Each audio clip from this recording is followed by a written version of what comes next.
Mi hijo me llamó ayer. Empaca tus maletas, vendí tu casa y tu finca. Mañana te voy a llevar al asilo. Yo estaba en la notaría y respondí tranquilamente. Entiendo tu prisa, hijo, pero te olvidaste de algo importante. Él gritó. ¿De qué estás hablando, viejo tonto? Me reí fuerte mientras sellaba el documento que acababa de salvar todo lo que construí en la vida. En ese momento, sosteniendo el teléfono con una mano y el sello con la otra, sentí una mezcla de tristeza y alivio. La voz de mi propia sangre. Ese niño que cargué en mis hombros ahora escupía veneno del otro lado de la línea. El funcionario de la notaría me miraba con una expresión de asombro y pena. Pero yo no quería la pena de nadie, solo quería justicia. El documento que acababa de sellar era mi garantía, mi protección contra la codicia de aquel que un día enseñé a dar los primeros pasos. Me llamo Otávio Pereira dos Santos, tengo 78 años, nací y me crié en Brotas, interior de São Paulo. Trabajé toda la vida como inspector de tierras del gobierno estatal, conociendo cada palmo de suelo de esa región. Hoy vivo en la misma finca que compré hace más de 40 años, donde planté cada árbol que da sombra en el patio y donde crié a mi único hijo, después de que mi Dolores, que Dios la tenga, partiera hace 12 años. Soy viudo y tengo reumatismo en las articulaciones, pero con la cabeza más afilada que muchos jóvenes por ahí. No fue fácil llegar hasta aquí. Me esforcé mucho para construir lo que tengo. Cuando comencé como inspector, andaba a caballo por las haciendas bajo sol y lluvia, verificando límites de propiedades, registrando irregularidades. Dormí en graneros, comí comida fría en el camino, pasé noches despierto organizando documentación. Junté dinero centavo por centavo para comprar ese pedazo de tierra. Pagué la universidad de mi hijo, vendiendo las frutas del huerto los fines de semana. Reformé la casa 3 veces con el sudor de mi trabajo. Y cuando me jubilé, pensé que finalmente podría descansar y disfrutar lo que construí. Pero la ambición tiene ojos grandes y a veces vive bajo el mismo techo que uno. Antes de seguir con mi historia, me gustaría agradecer al canal Voz del Abuelo por la oportunidad de dejarme contar lo que pasé. Y te pido a ti, que estás viendo, que te suscribas al canal, dejes tu like, comentes desde dónde estás viendo y qué hora es ahí. Y comparte este video con alguien que necesita escuchar este mensaje. Todos los días hay una historia nueva aquí en Voz del Abuelo, de gente como yo, que tiene mucho que enseñar con los tropiezos de la vida. Lo que pasó después de esa llamada me hizo entender que, a veces, la sabiduría de los años es la única herencia que nadie puede robarnos. Y esa es la historia que quiero contarte ahora. Nací en una casita de adobe, a las orillas del río Jacaré-Pepira, en 1947. Mi padre era labrador y mi madre costurera de primera, de esas que hacían trajes sin necesidad de patrón. Éramos 6 hermanos, y yo, el menor. Desde pequeño aprendí que el papel era cosa seria. Vi a mi padre guardando cada recibo, cada nota, cada documento dentro de una lata de galletas que estaba encima del ropero. «El papel es como el oro y el vino», decía él. «Guárdalo bien que un día te salva». Y no es que él tenía razón. Estudié hasta donde pude. En esa época, un niño del campo que llegaba hasta la secundaria ya era casi doctor. Pero yo tenía facilidad con los números y una memoria que la gente decía que era de elefante. Recordaba todo: nombre, fecha, lugar, número de documento. A los 18 años hice concurso para inspector de tierras del Estado y pasé en segundo lugar. Fue mi orgullo y el de toda la familia. Como inspector, mi vida era en el camino. Despertaba antes del amanecer. Tomaba mi cartera de cuero que me regaló mi padrino de confirmación. Llenaba la botellita de café y salía montado en Ventania, un caballo bayo que me acompañó por 15 años. Después vino la mobilete, y solo allá por los años 80 conseguí mi primer Fusca. Toda la región me conocía. Ahí viene don Otavio a verificar las divisiones, decían, y yo iba con regla, cinta métrica y la legislación en la punta de la lengua. Mi trabajo era complicado. Tenía que verificar si las propiedades estaban del tamaño correcto de los documentos, si nadie estaba avanzando cercos, si las áreas de preservación estaban siendo respetadas. Mucha gente se enojaba. Hubo hacendado que me amenazó con escopeta. Pero siempre hice todo dentro de la ley, sin favorecer a nadie. Con el tiempo gané respeto. Cuando llegaba a un lugar, el dueño ya venía con los papeles en la mano. «Don Otavio, está todo correcto, puede verificar». Y yo verificaba igual, que inspector que se precia no confía solo en la palabra. Conocí a mi Dolores en un baile de San Juan en 1970. Ella era maestra de la escuelita rural. Había venido de Dois Córregos para dar clases en Brotas.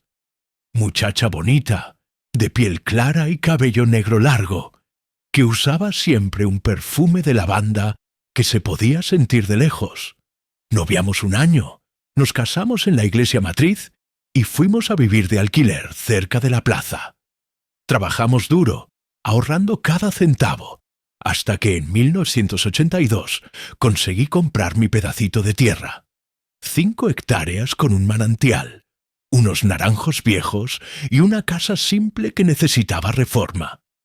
Ricardo nació en 1975, nuestro único hijo. Niño inteligente, desde pequeño le gustaban las cosas buenas. Cuando los compañeritos pedían helado, él quería helado de crema. Cuando otros querían bicicleta, él soñaba con moto. Dolores lo consentía demasiado. La mujer decía que no quería que él pasara por las dificultades que nosotros pasamos.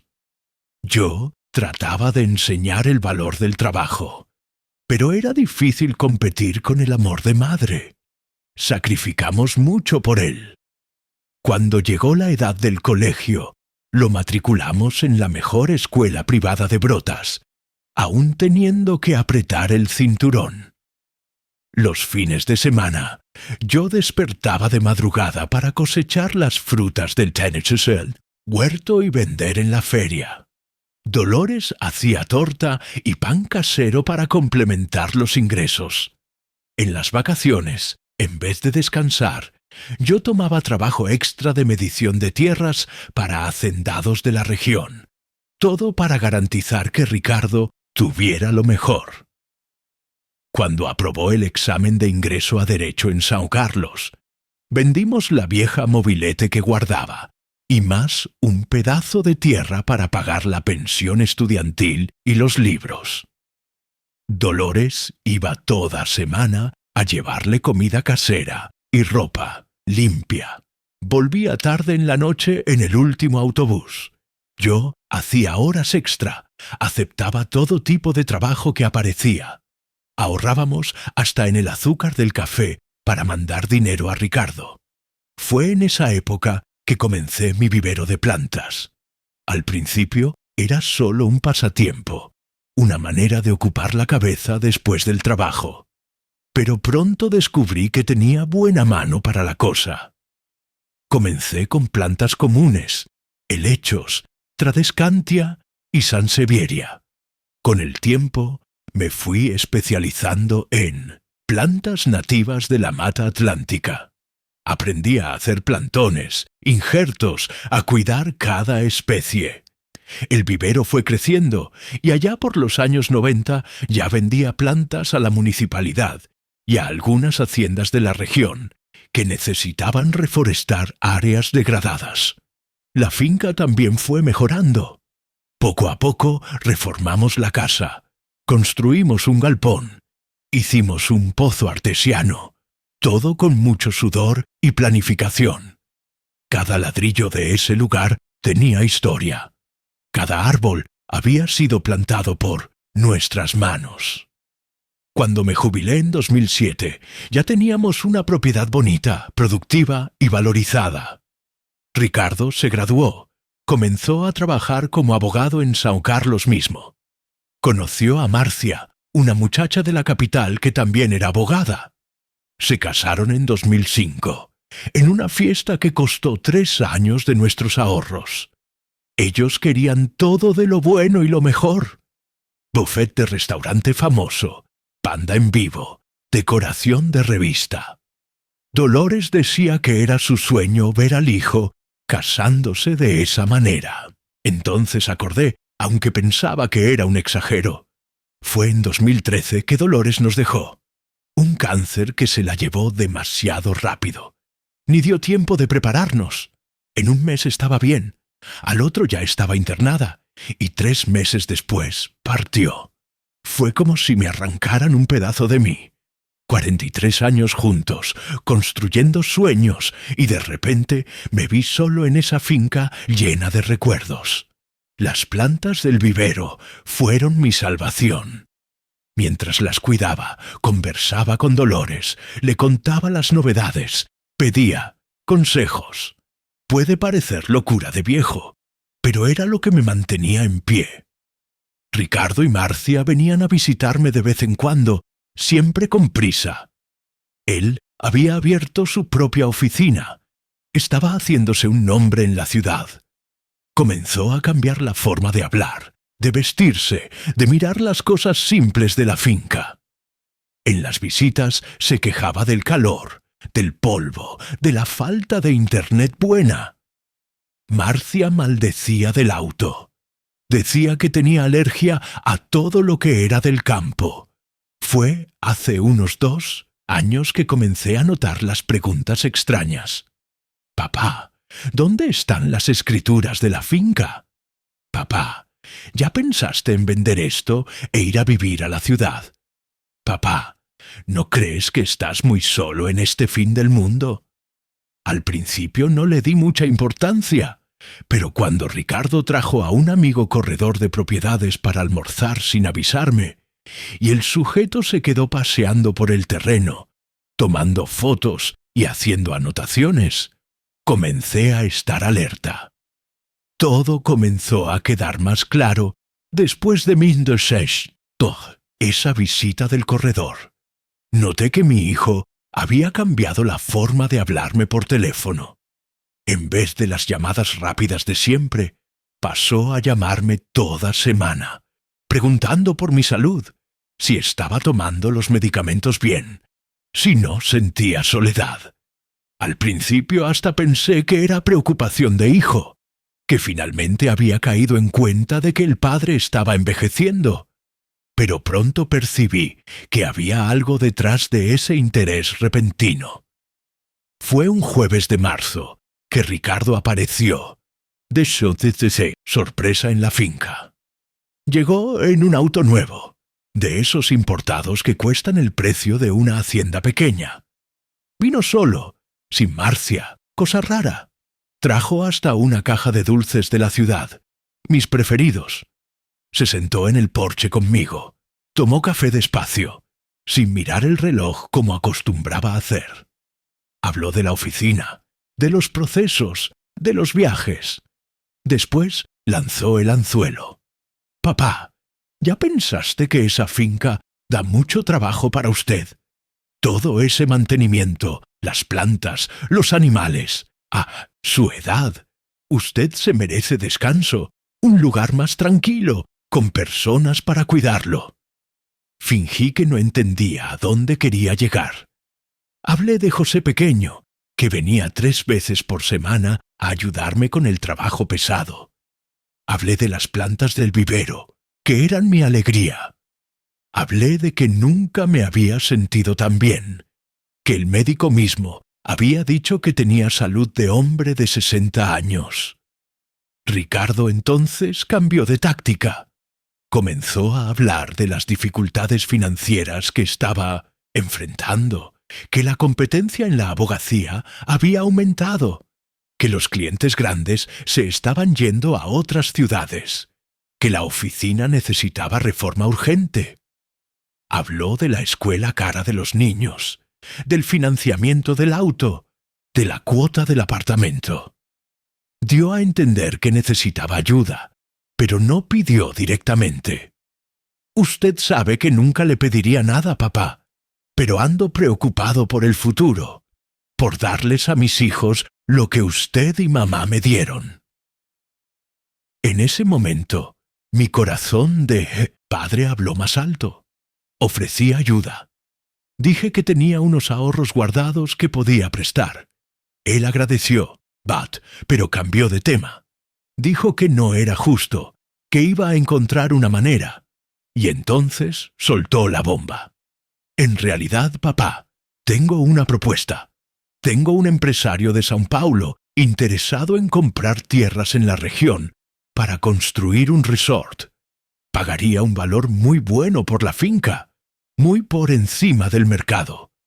Con ese dinero, usted podría comprar un apartamento cómodo en la ciudad cerca de nosotros y aún sobraría una buena cantidad para vivir tranquilo. Confieso que por un segundo eso hasta tuvo sentido. Yo, viejo, solo en una finca, lejos del hijo y de los nietos. El dinero sería bueno, y la idea de estar cerca de la familia era tentadora, pero algo no encajaba bien. Pregunté cuánto era la oferta. Cuando me dijo el valor, tuve la certeza de que había algo mal. Era menos de la mitad de lo que valía la finca, considerando la ubicación privilegiada cerca de la represa, con manantial propio, documentación impecable. Ese valor está muy por debajo del mercado, hijo. Si ese empresario está realmente interesado en construir un resort aquí, pagaría por lo menos el doble. Fue ahí que vi una sombra pasar por su rostro, un nerviosismo que trató de disimular tomando un sorbo de café. Ricardo cambió de tema rápidamente. Dijo que iba a pensar en otras opciones, que solo quería mi bien, pero yo ya había visto suficiente. Al día siguiente llamé a Toniño, hijo de mi compadre Juvenal, que trabaja en la notaría de la ciudad. Le pedí que echara un vistazo si había algo registrado a mi nombre recientemente. Me llamó de vuelta 2 horas después, preocupado. Don Ottavio, hay un poder aquí, dando plenos poderes a su hijo para negociar la finca. Está con su firma reconocida en Notaría de São Carlos. Sentí como si me hubieran dado un puñetazo en el estómago. Un poder con mi firma. Yo nunca había firmado tal cosa. Toniño me mandó una copia por email, que le pedí a José Pequeño imprimir en el mercadito de la esquina. Cuando vi el documento, reconocí la firma. Era parecida a la mía, pero tenía detalles diferentes. Alguien había falsificado, y ese alguien solo podía ser mi propio hijo. Don Ottavio, hay una cosa más, continuó Toniño por teléfono. Hay un contrato de compraventa en curso. La empresa compradora ya depositó una señal del 30% en una cuenta conjunta. El resto sería pagado en la firma final, programada para la semana que viene. En ese momento, mis piernas temblaron. Tuve que sentarme. Mi hijo, mi único hijo, había falsificado mi firma y estaba vendiendo la finca a mis espaldas, el lugar donde su madre vivió, donde él creció, donde estaban todos nuestros recuerdos, y por un valor muy por debajo del mercado, lo que me hizo sospechar que había algún tipo de negociado por debajo de la mesa. Fue ese mismo día que recibí la llamada de María del Carmen, una antigua colega de la oficina, que se había jubilado y abierto una oficina de contabilidad. Me llamó agitada. «Otavio, disculpa meterme, pero pensé que debías saber. Tu hijo estuvo aquí con la esposa, preguntando sobre cómo transferir grandes cantidades al exterior, sin llamar la atención de Hacienda. Habló de que era una herencia que tú habías dejado para ellos. Me pareció extraño, porque hasta donde sé, tú estás muy vivo». Las piezas comenzaron a encajar. Ellos no estaban apenas vendiendo la finca. Estaban planeando desaparecer con el dinero y, probablemente, dejarme en algún asilo barato, ya que Ricardo había mencionado un lugar con personas para cuidarme. Pasé la noche en vela, pensando en qué hacer. Una parte de mí quería confrontar a Ricardo inmediatamente, preguntar cómo tenía el coraje de hacerle eso a su propio padre.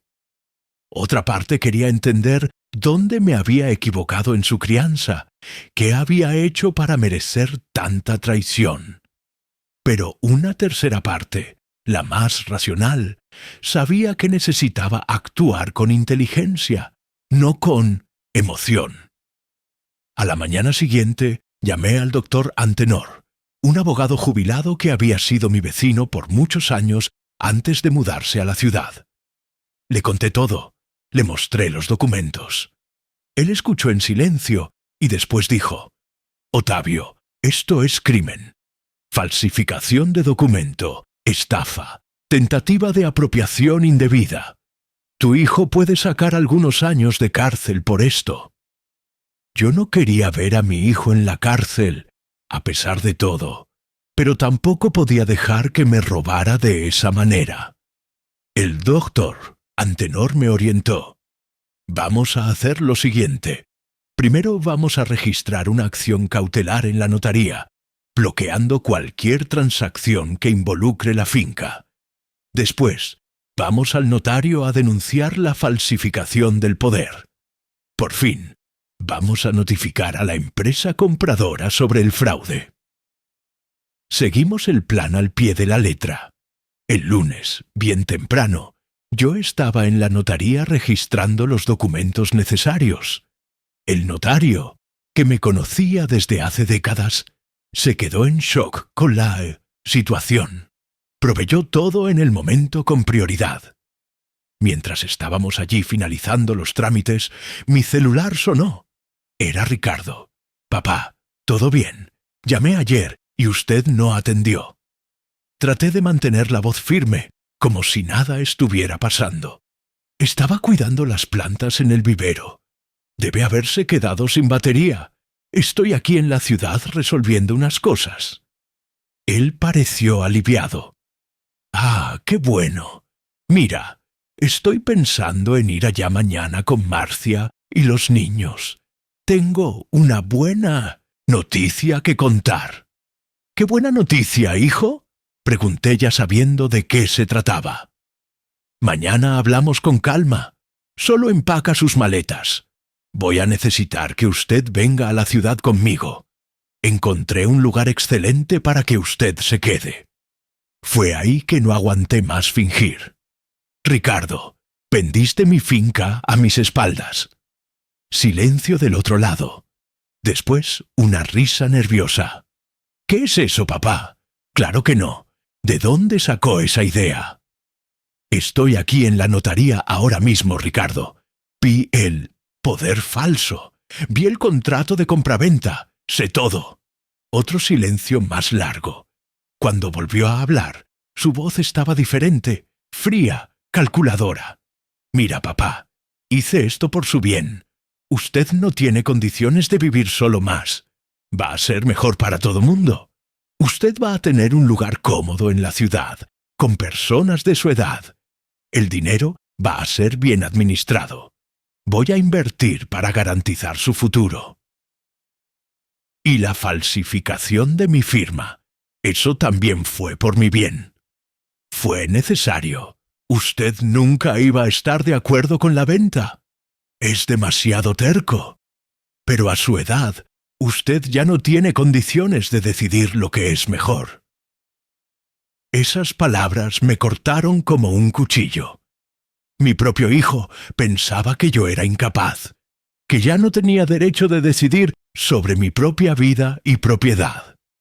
Ricardo, acabo de bloquear la venta en la notaría. Denuncié la falsificación del poder. Ya notificamos a la empresa compradora sobre el fraude. Fue cuando él explotó. Mi hijo me llamó ayer. Empaca tus maletas. Vendí tu casa y tu finca. Mañana te voy a llevar al asilo. Yo estaba en la notaría y respondí tranquilamente: Entiendo tu prisa, hijo, pero te olvidaste de algo importante. Él gritó: ¿De qué estás hablando, viejo tonto? Me reí fuerte mientras sellaba el documento que acababa de salvar todo lo que construí en la vida. Sus palabras fueron tan agresivas que el notario, que estaba del otro lado de la sala, levantó la cabeza asustado. Ricardo continuó gritando, amenazando, diciendo que me iba a arrepentir, que estaba tirando la única oportunidad de tener un final de vida decente, que iba a acabar muriendo solo en ese fin del mundo. Yo apenas escuchaba, con el corazón partido, pero con la certeza de que estaba haciendo lo correcto. Cuando finalmente colgó, yo estaba temblando, no de miedo, sino de tristeza. Como un hijo que tanto amé, por el que tanto sacrifiqué para criar, podía tratarme de esa manera. ¿Qué había pasado con ese niño que enseñé a caminar, a hablar, a ser honesto? Esa noche volví a la finca con una mezcla de alivio y dolor. Alivio por haber impedido la venta fraudulenta, dolor por la traición de mi hijo. Me senté en el porche, mirando el huerto que planté con mis propias manos, el vivero que construí ladrillo por ladrillo, y tomé una decisión. Eso no podía quedarse así. Necesitaba hacer más que apenas impedir el fraude. Necesitaba garantizar que mi patrimonio, fruto de toda una vida de trabajo honesto, no sería dilapidado en la primera oportunidad. Pero lo que no sabía es que lo peor aún estaba por venir.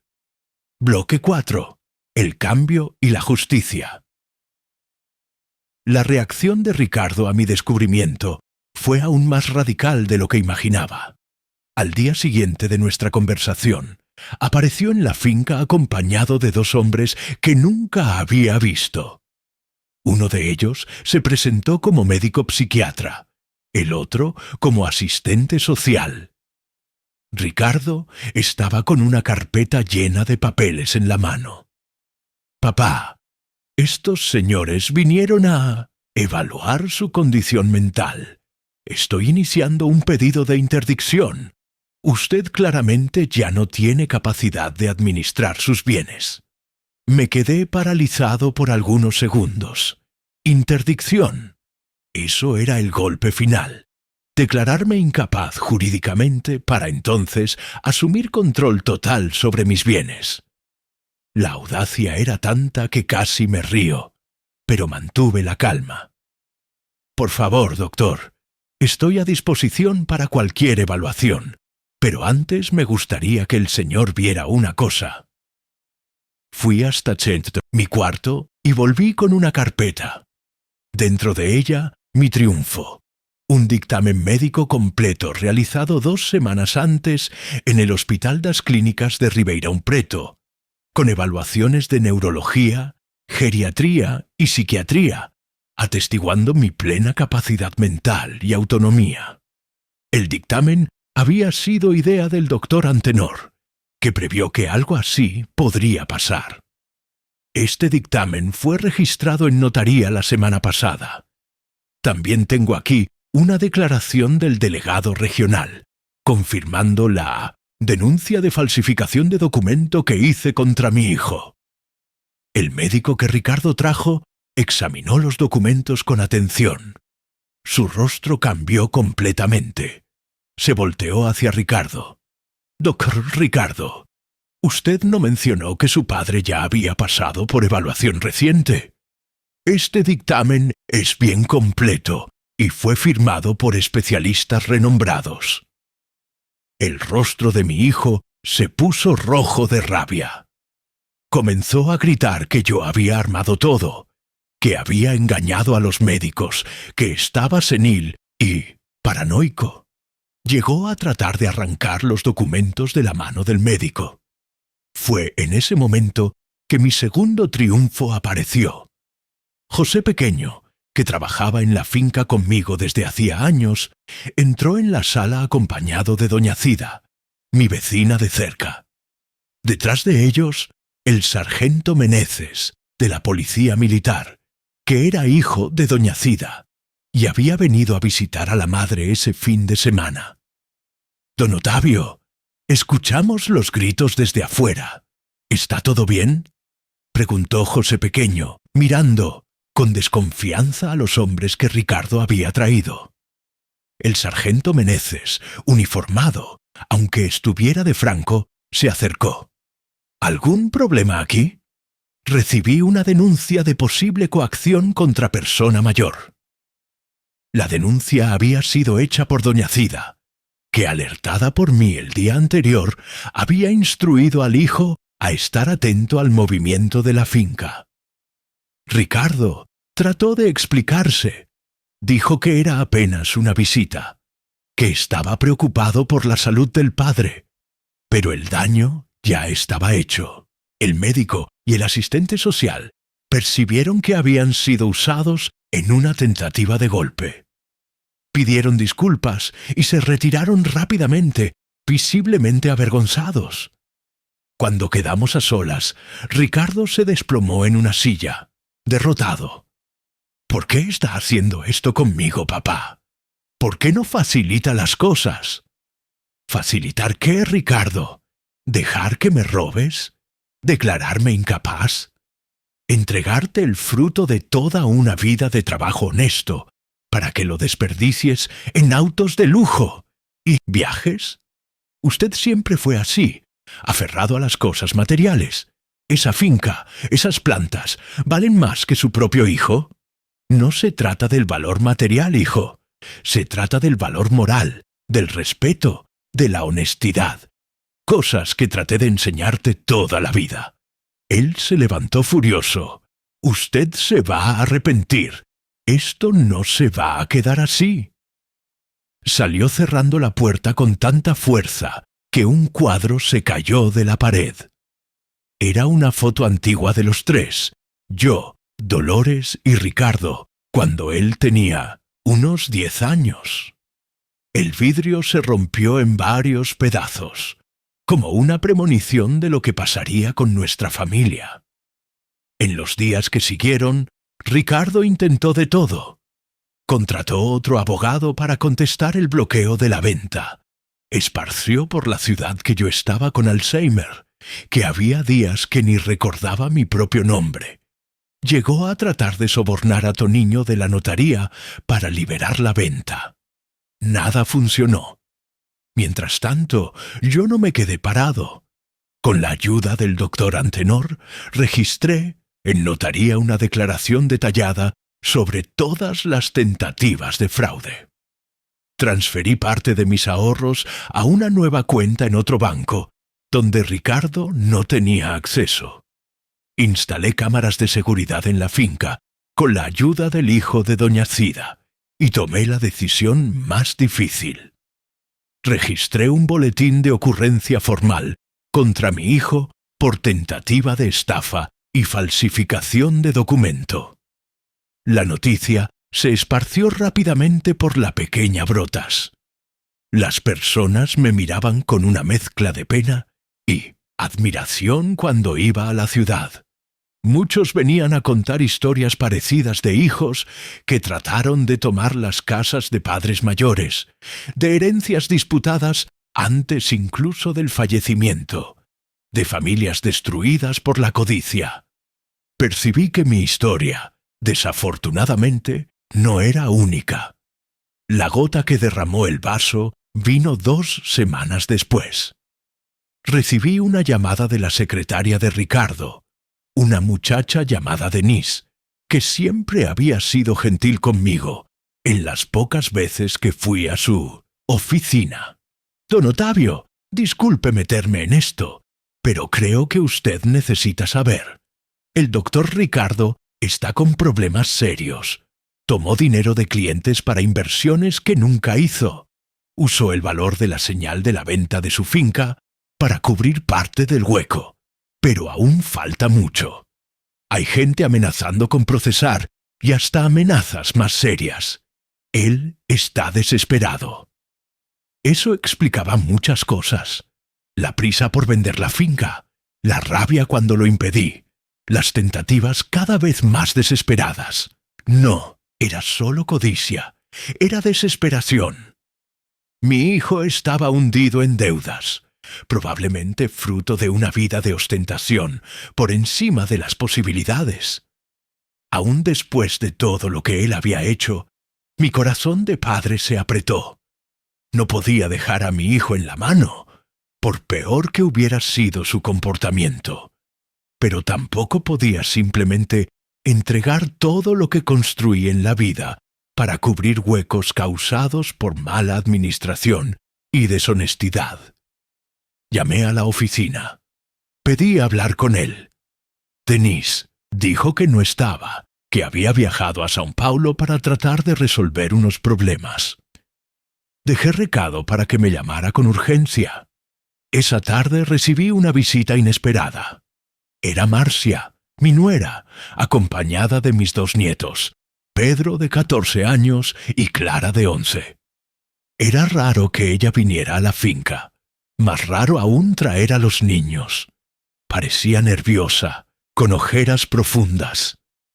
Ottavio, necesito hablar con usted. Los niños pueden quedarse en el huerto mientras conversamos.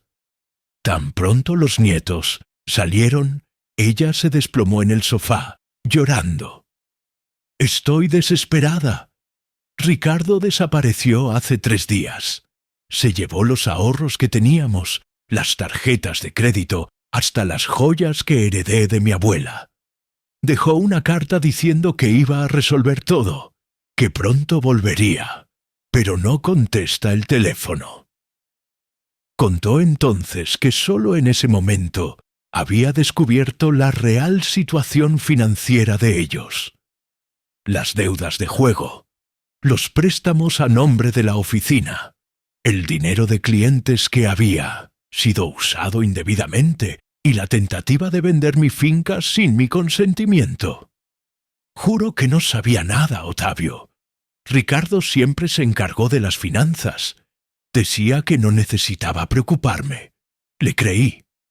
Por más que tuviera mis dudas sobre cuánto ella realmente sabía, no conseguí dejar de sentir compasión, especialmente por mis nietos, que no tenían culpa de nada. ¿Qué van a hacer ahora, Marcia? No sé. La casa está hipotecada. El banco ya notificó que va a retomar. El auto fue retirado ayer por el acreedor. Tengo miedo de que vengan por los muebles, las cosas de los niños. Y hay gente peligrosa buscándolo. Personas que prestaron dinero fuera del sistema bancario, si me entiende. No necesitaba explicar más. Agiotistas. La situación era aún peor de lo que imaginaba.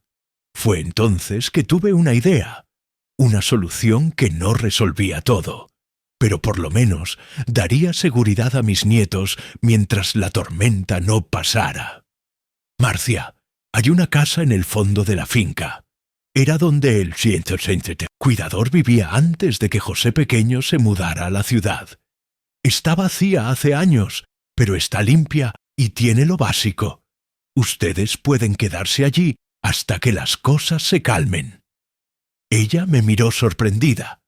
Después de todo lo que Ricardo le hizo, ¿usted aún quiere ayudar?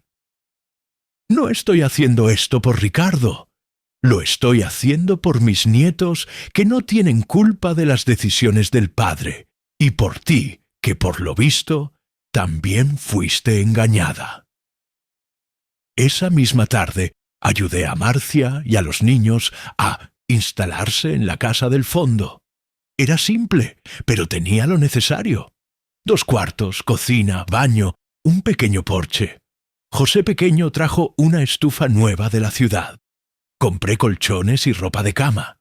En pocas horas transformamos el lugar en un hogar temporal. Pedro y Clara, mis nietos, estaban asustados con todo el cambio repentino, pero al mismo tiempo encantados con la finca. Era raro que vinieran a visitarme, y nunca se quedaban más que algunas horas. Ahora tendrían tiempo de conocer todo: el huerto, el vivero, el arroyo que corta la propiedad en el fondo. Esa noche, sentados en el porche de la casa principal, Marcia me contó más detalles sobre la situación. Ricardo había comenzado a apostar hace algunos años, primero esporádicamente, después con frecuencia cada vez mayor. Perdió mucho dinero, hizo préstamos para cubrir las pérdidas, después usó dinero de clientes para cubrir los préstamos. Era un círculo vicioso que solo crecía. Él cambió, Ottavio. No sé cuándo pasó, pero ya no es el mismo hombre con quien me casé. A veces lo miro y no lo reconozco. No pude dejar de pensar en Dolores y cómo habría quedado devastada al ver en lo que nuestro hijo se había transformado. 2 semanas pasaron sin noticias de Ricardo. Marcia registró un boletín de ocurrencia de desaparición, pero la policía no tenía pistas. Los acreedores comenzaron a aparecer primero en la oficina, después en la casa de ellos en la ciudad. Algunos vinieron hasta la finca, pero el sargento Meneses, que se había vuelto un aliado importante, garantizó que nadie traspasara los límites de la propiedad. Fue un jueves que el teléfono sonó. Era Ricardo, finalmente. «Papá, necesito tu ayuda. Estoy en problemas». La voz de él estaba diferente. No arrogante como la última vez que hablamos, sino quebrada, derrotada. «¿Dónde estás, hijo?» «En un hotel en Curitiba. Traté de huir, pero se acabó el dinero. Y hay gente buscándome, gente peligrosa. Tu mujer y tus hijos están aquí en la finca. Están preocupados. Lo sé. Marcia me contó. Gracias por cuidarlos, papá. Yo arruiné todo, ¿verdad?» Por primera vez en mucho tiempo escuché sinceridad en su voz. Ya no era el abogado arrogante tratando de manipularme, sino un hombre quebrado reconociendo sus errores. «¿Qué quieres que haga, Ricardo?» «Quiero volver, arreglar lo que se pueda arreglar, asumir las consecuencias de lo que hice». Pensé por un momento. A pesar de todo, él aún era mi hijo. «Vuelve a casa, hijo. Vamos a resolver esto juntos». 2 días después, Ricardo llegó a la finca. Estaba abatido, delgado, con la barba sin afeitar. Cuando vio a los hijos corriendo en su dirección, comenzó a llorar. Abrazó a Marcia por un largo tiempo, pidiendo perdón entre sollozos. Esa noche, en el porche de la casa principal, él confesó todo: las deudas de juego, los desvíos de dinero, la tentativa desesperada de vender mi finca para cubrir los huecos, y pidió perdón a mí, a Marcia, a los hijos que ya estaban durmiendo. Perdí el rumbo, papá. Me dejé llevar por la codicia, por el orgullo. Quise tener más de lo que podía, mostrarles a otros que tenía éxito, y cuando comencé a perder, no supe parar. Miré a mi hijo y vi por primera vez en muchos años humildad en sus ojos. La arrogancia había dado lugar al arrepentimiento sincero. «¿Qué pretendes hacer ahora, Ricardo?» «Voy a entregarme a la policía mañana. Hay varios crímenes que cometí: falsificación, apropiación indebida, estafa. Voy a confesar todo y aceptar las consecuencias. No quiero huir más. ¿Y después? No sé si hay después, papá. Probablemente voy a perder la licencia de abogado. Voy a tener que empezar de cero, si tengo oportunidad. Esa noche tomé una decisión. No podía pagar lo que mi hijo había hecho, ni debería. Él necesitaba enfrentar las consecuencias de sus actos, pero podía ofrecer una oportunidad de empezar de nuevo cuando todo terminara. Ricardo, mañana vamos juntos a la comisaría. Te vas a entregar, como dijiste. Yo voy a estar a tu lado, no como abogado, sino como padre. Voy a ayudar a Marcia y a los niños mientras tú estés ausente. Y cuando salgas, vas a tener un lugar para empezar de nuevo. ¿Qué lugar, papá? Aquí en la finca hay tierra suficiente para dividir. Puedes construir tu casa del otro lado del arroyo, empezar tu vida lejos de la ciudad y de las tentaciones, trabajar con la tierra como yo hice toda la vida.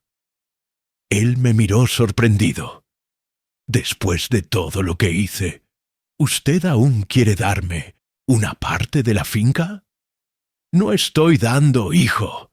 Estoy ofreciendo una oportunidad para que reconquistes tu dignidad.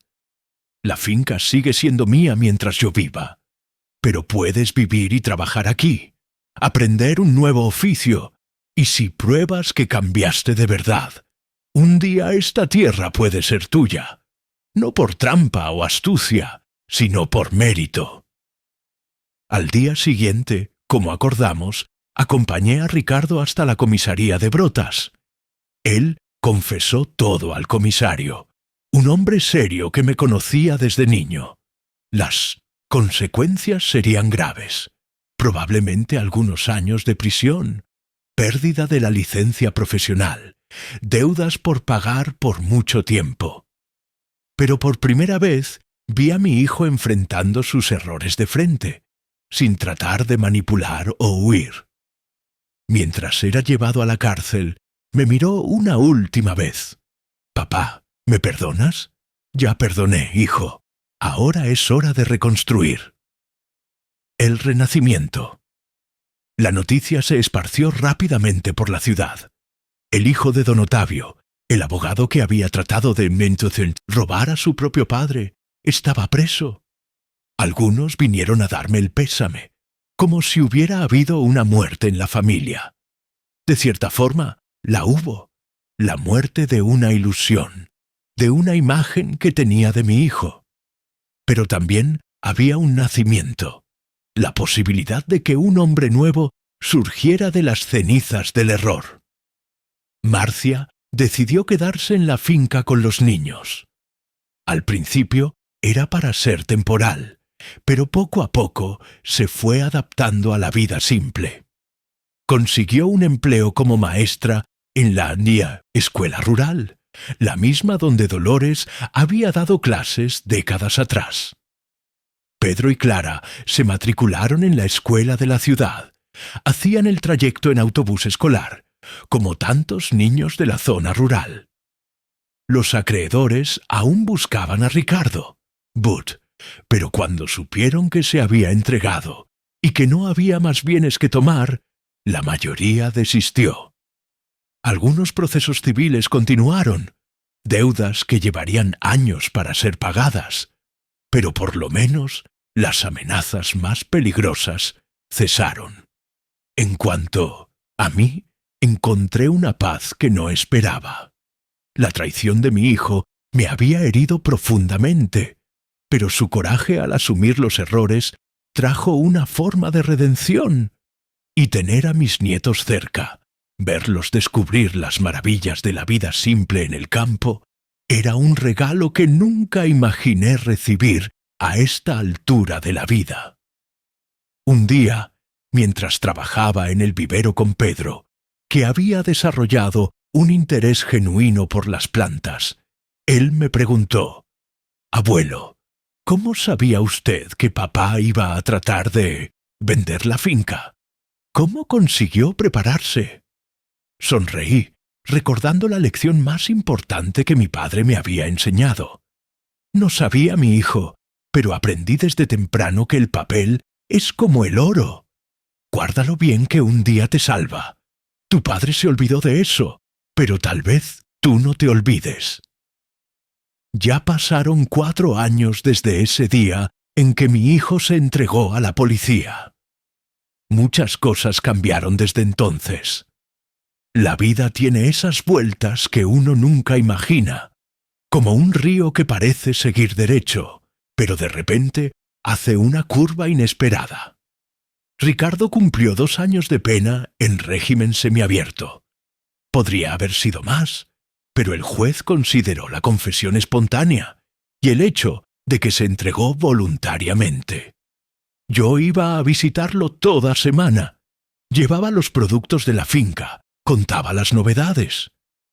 Al principio, él apenas levantaba los ojos para encararme. Vergüenza, tal vez. Pero con el tiempo, esas visitas se volvieron un momento de reconstrucción. Fue allí, en esas conversaciones de 1 hora por semana, que conocí a mi hijo de verdad.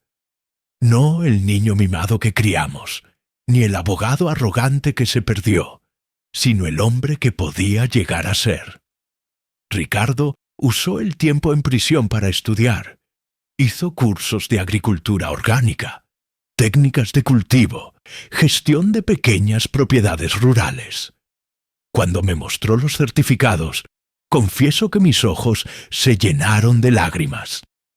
Vi allí no solo un interés genuino, sino un pedido de reaproximación. Él quería aprender lo que yo sabía, quería entender mi mundo. Marcia y los niños continuaron viviendo en la finca. La casa del fondo fue ampliada, reformada. Donde antes era un lugar temporal, se volvió un hogar de verdad. Marcia se adaptó bien a la vida de maestra rural. Tenía vocación para la cosa, como Dolores había tenido. Pedro, mi nieto mayor, se volvió mi brazo derecho en el vivero. Tiene buena mano para las plantas. Conoce cada especie por el nombre científico. Clara tiró más para el lado artístico. Pasa horas dibujando las flores, los árboles, los pájaros que visitan la finca. Un talento que ni sabía que existía en la familia. Ricardo salió de la prisión hace 2 años. Como acordamos, construyó una casa del otro lado del arroyo. Nada lujoso, una construcción simple, pero bonita y funcional. Él mismo ayudó a levantar las paredes, a asentar las tejas. Un trabajo manual que antes habría despreciado, pero que ahora hacía con orgullo.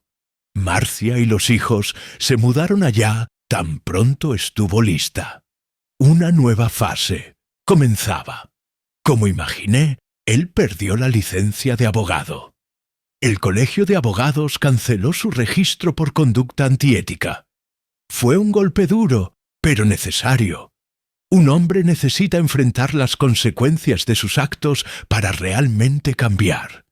En lugar de la abogacía, Ricardo comenzó a trabajar conmigo en el vivero, aprendiendo el oficio que por tantos años despreció. Al principio, era extraño ver esas manos que antes solo conocían la pluma y el teclado, ahora callosas de tierra. Pero poco fue tomando gusto por la cosa. Hace 1 año comenzamos a expandir el vivero. Ya no es solo un pasatiempo de viejo. Se volvió un negocio de familia. Aumentamos la variedad de plantas. Comenzamos a proveer para proyectos de reforestación en la región. Ricardo trajo ideas nuevas, montó un sitio web, organizó la parte administrativa. Yo contribuyo con la experiencia, el conocimiento de las plantas, de los ciclos de la naturaleza. Es una sociedad que nunca imaginé que tendríamos. Las deudas del pasado aún existen. Todo mes una parte de lo que ganamos va para pagar a los acreedores. Va a llevar años hasta que todo sea pagado. Pero Ricardo hace cuestión de honrar cada centavo. Dice que es parte de su redención, del proceso de reconstruir su dignidad. Lo más sorprendente fue ver cómo la vida en la finca transformó a mis nietos. Pedro y Clara crecieron libres, en contacto con la naturaleza, aprendiendo valores que la ciudad difícilmente enseñaría. Pedro ya decidió que quiere estudiar agronomía, dar continuidad al trabajo que comenzamos. Clara sueña con ser bióloga o artista. De cualquier forma, dice que quiere pintar la vida que existe en las plantas. Escuchar eso me llena de orgullo y esperanza. En cuanto a mí, siento una paz que no imaginaba posible después de esa traición. Claro, hubo momentos difíciles, noches en que me preguntaba dónde me había equivocado en la crianza de mi hijo, días en que el rencor aún pesaba en el pecho. Pero el tiempo y la genuina transformación que vi en Ricardo fue curando esas heridas. Hoy, a los 82 años, despierto todas las mañanas y siento gratitud. Gratitud por estar vivo, para ver a mi hijo reencontrar su camino. Gratitud por tener a mis nietos creciendo cerca de mí, aprendiendo el valor de la tierra, del trabajo honesto. Gratitud por haber tenido la fuerza de enfrentar esa situación difícil en vez de simplemente ceder. Si pudiera volver en el tiempo y conversar con ese Otavio de 4 años atrás, asustado con la traición del hijo, le diría: va a doler, pero va a pasar, y lo que vendrá después será mejor de lo que imaginas.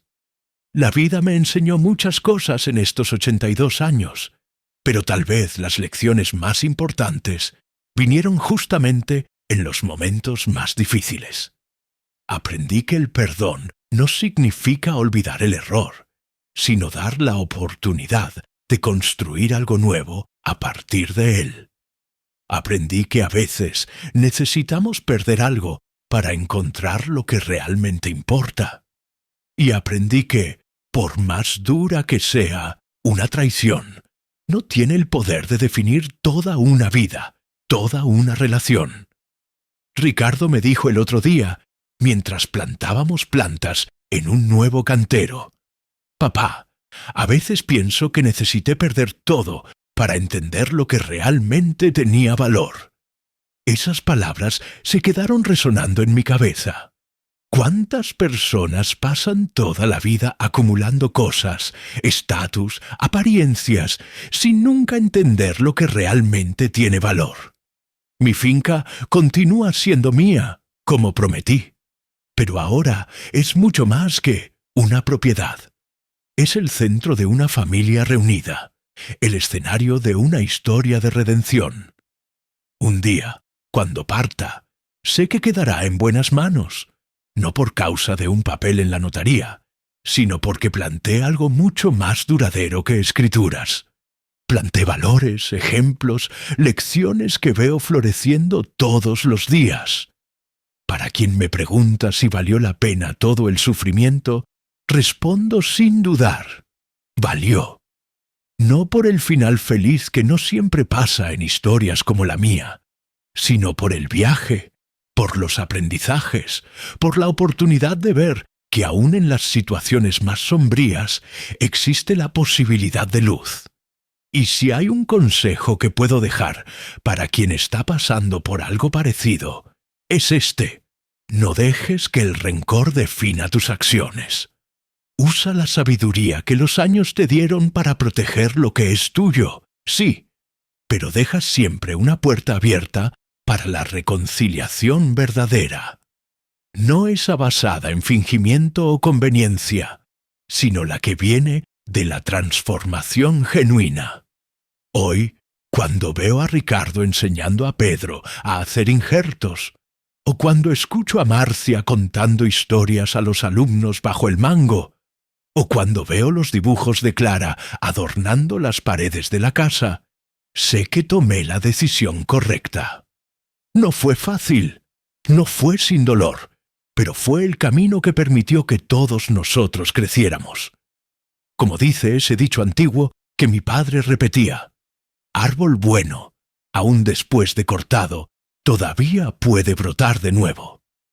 Ricardo era un árbol bueno que se perdió en el 130 camino, pero sus raíces eran lo suficientemente fuertes para permitir un nuevo comienzo. Si llegaste hasta aquí, te agradezco desde el fondo de mi corazón por haber escuchado mi historia. Espero que te haya tocado de alguna forma. Quiero agradecer también al canal Voz del Abuelo por darme esta oportunidad de desahogarme y compartir mi vida. Si te gustó, por favor suscríbete al canal, deja tu like, comenta ahí abajo de qué ciudad estás viendo y qué hora es. Y si conoces a alguien que necesita escuchar esta historia, comparte este video. Todos los días hay una historia nueva aquí, y quién sabe si la próxima no sea aún más parecida a la tuya. Un abrazo apretado de este viejo aquí, que aprendió que aún en las horas más oscuras siempre existe un amanecer esperándonos.